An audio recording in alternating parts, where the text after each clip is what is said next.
Test 4, Agency, Listing Agreements 4.1 The agency relationship is defined by a.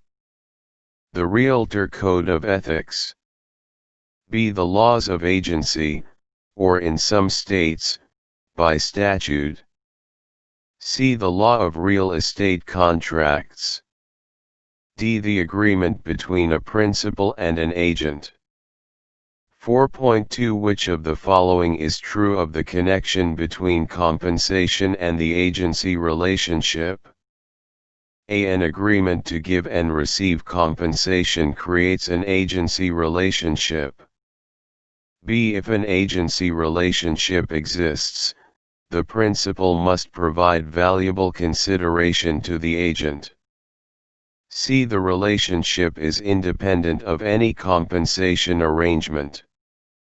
D. If an agency relationship exists, the agent is entitled to compensation. 4.3 One of the parties to an agency relationship defaults, and the agreement terminates. Which of the following is true? A. All obligations are extinguished. B. Both parties must continue to perform all other obligations of the agreement. C. The defaulting party may have a financial consequence. D. The damaged party has no claim against the defaulting party. 4.4 Among the fiduciary duties imposed on a real estate agent is the requirement to a. Refuse offers the agent knows will be unacceptable to the principal. B. Present all offers to the principal regardless of their amount. C. Advise the principal against accepting an offer that is below full price. D. Advise a prospect that the principal will not accept the prospect's offer in order to elicit a better offer. 4.5 One of the agent's fiduciary duties that continues even after a listing agreement expires is a. Obedience. B. Diligence. C. Confidentiality. D. Disclosure. 4.6 The standard of care and competence that a principal can expect from an agent is generally that which is a. Specified in the agency agreement. B. Necessary to earn the promised compensation. C. Necessary to procure a customer. D. Comparable to that of other practitioners in the area. 4.7 Agent Michael is showing his new listing to a buyer who informs him that he has just inherited $5 million. Michael is now bound by fiduciary duty to a. Keep the information in confidence. B. Disclose the information to the buyer's agent. C. Disclose the information to the seller. D. Verify the buyer's statements before disclosing them to the client. 4.8 Agent Gary has executed an exclusive buyer-broker agreement with the Andersons. The agent subsequently places an offer with Melinda, the exclusive selling agent for the Lincolns, to buy their lakefront property. The offer contains provisions for the Lincolns to pay the brokerage commission, which the Lincolns agree to. Given this set of circumstances, Gary owes the full set of fiduciary duties to a. The Andersons. B. The Lincolns. C. Jerry's broker. D. Melinda's broker. 4.9 A subagent is the agent of a. The seller. B. The buyer. C. A broker who has an agency relationship with a client. D. The client's and the customer's agents. 4.10 Which of the following is a dual agency situation? A. Two agents share the exclusive right to represent the same client on all transactions. B. One agent represents both sides in a transaction. C. A selling agent from one brokerage works with a listing agent from another brokerage to complete a transaction. D. One agent represents two sellers at the same time. 4.11 The duties of a transaction broker or facilitator include a. Preserving the confidentiality of information received from either party. B. Helping the two parties achieve their respective objectives. C. Disclosing material facts that affect the value of the property to both parties. D. Choosing to obey the instructions of one party and informing the other party of the decision. 4.12 In which of the following contact situations would a seller's agent be expected to disclose his agency relationships? A. The agent is showing the client's property to a prospective buyer. B. The agent tells an acquaintance at a party about the client's property. C. The agent answers questions about the client's property for a telephone caller responding to a newspaper ad. D. The agent is showing a potential buyer houses in a certain price range in the multiple listing book. 4.13 The essential foundation of the agency relationship consists of a. Mutual respect, compensation, and confidentiality. B. Diligence, results, and compensation. C. Service, marketing, and respect. D. Good faith, trust, and confidence. 4.14 Audrey wants to take a vacation. To do so, she authorizes an agent to conduct the operations of one of her business enterprises. The kind of agency she has established is a. Limited. B. General. C. Universal. D. Special. 4.15 A property seller empowers an agent to market and sell a property on his behalf. The kind of agency represented is a. General. B. Special. C. Universal. D. No agency. 4.16 Implied agency arises when a. An agent accepts an oral listing. B. A principal accepts an oral listing. C. A party creates an agency relationship outside of an express agreement. D. A principal agrees to all terms of a written listing agreement, whether express or implied.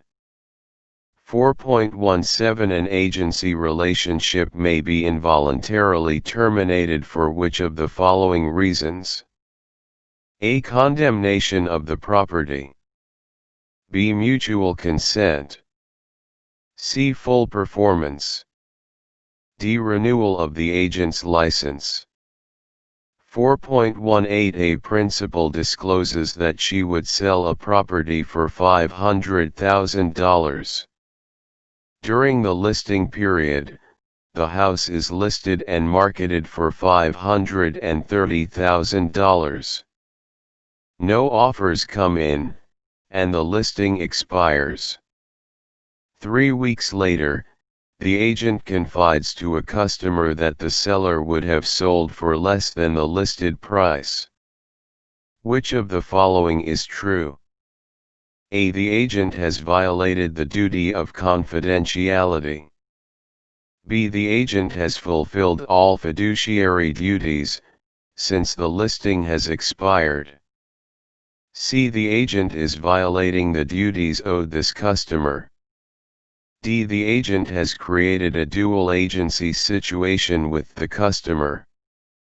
4.19 A principal instructs an agent to market a property only to families on the west side of the university campus. The agent refuses to comply. In this case, A. The agent has violated fiduciary duty. B. The agent has not violated fiduciary duty. C. The agent is liable for breaching the listing terms. D. The agent should obey the instruction to salvage the listing. 4.20 An owner's agent is showing a buyer a residential property for sale. The buyer notices water stains on the foundation walls and floor, and informs the agent. The appropriate course of action for the agent is to A. Immediately contract to paint the ceiling. B. Immediately contract to repair the roof. C. Suggest the buyer make a lower price offer. D. Inform the seller. 4.21 The meaning and salient characteristics of the agency relationship should be disclosed to the client A. Prior to completing a listing agreement. B. Prior to or upon completion of an offer. C. Upon the initial contact with the person. D. Prior to showing properties. 4.22 When must a listing agent disclose his or her agency relationship to prospective tenants or buyers? A. Immediately prior to the initial contact. B. Upon initial contact. C. Whenever substantive communication is made beyond casual conversation. D. Immediately following any offer executed by the customer. 4.23 A buyer agent or tenant representative should disclose his or her agency relationship to the owner's agent A. Immediately prior to the initial contact. B. Upon initial contact. C. Immediately prior to substantive contact. D. Immediately following any offer executed by the landlord. 4.24 An agent is operating as a disclosed dual agent on a transaction. In this case, the agent A may not represent one party's interests to the detriment of the other. B. Must operate without a listing agreement. C. Must be obedient and loyal to both parties. D. Must require that the principals refrain from disclosing any material facts to him. 4.25 An agent informs a buyer that a provision in a contract is very commonplace. After explaining the clause, the agent assures the buyer that the clause does not mean anything significant. If something goes wrong with the transaction, the agent could be liable for A. Violating duties owed a customer. B. Misinterpreting the clause. C. Intentional misrepresentation. D. Practicing law without a license. 4.26 When a broker enters into a listing agreement, the broker has agreed to accept which of the following? A. Fiduciary and contractual obligations with the client. B. Fiduciary relationships with client and customer. C. Contractual obligations with cooperating brokers. D. Fiduciary obligations with the customer. 4.27 The degree of authority granted by a residential brokerage listing agreement generally allows the agent to A. Create contractual obligations for the client. B. Negotiate the selling price between client and customer. C. Hire inspectors and other individuals to prepare the property for marketing. D. Market, sell and show the property. 4.28 A salesperson, without an oral or written listing agreement, brings potential buyers to the seller. The seller says, "You can bring me buyers if you want, but I'm not paying you a commission." The salesperson then continues to direct buyers to the property. Which of the following is true about this situation? A. There is no agency relationship, and therefore the seller will owe no commission if one of the salesperson's buyers buys the property. B. An implied agency may have been created, with obligations to perform for both seller and agent. C. The seller and agent have an illegal, undisclosed agency relationship. D. The agent has an open exclusive agency listing with no commission agreement, and therefore owes no fiduciary duties to the seller. 4.29 An agent enters into a listing agreement with a home seller, but then becomes too busy to professionally fulfill the terms of the agreement. To solve the dilemma, the agent assigns the agreement to another licensee in the office. Which of the following is true about this situation? A. The agent cannot assign the listing agreement. B. The new listing agent acquires the full set of fiduciary duties owed to the client. C. The new broker has to split any commission that results with the assigning broker. D. The original broker has to disclose the assignment to the seller. 4.30 From an agent's point of view, the most desirable form of listing agreement is A. Exclusive agency. B. Exclusive right to sell. C. Open listing. D. Net listing. 4.31 What is a multiple listing? A. A listing shared by a listing agent and a selling agent. B. A listing that a listing agent delegates to a subagent. C. A listing that is entered in a multiple listing service to enable cooperation with member brokers. D. A listing that authorizes a listing agent to market more than one property for a seller. 4.32 Which of the following conditions is necessary for a customer to qualify as ready, willing, and able in the context of a commissionable transaction? A. The customer's offer must be accepted. B. The customer must be legally competent to undertake the transaction. C. The customer must have a commitment from a lender. D. The customer must have no business relationship with the agent. 4.33 Although a listing broker may delegate listing tasks to an employed licensee, the broker may not delegate the authority to A. Obtain and distribute compensation. B. Provide cooperating brokers with information about the property. C. Advertise the property. D. Inspect the property for hazardous substances. 4.34 Agent Peter has an open listing with Frank.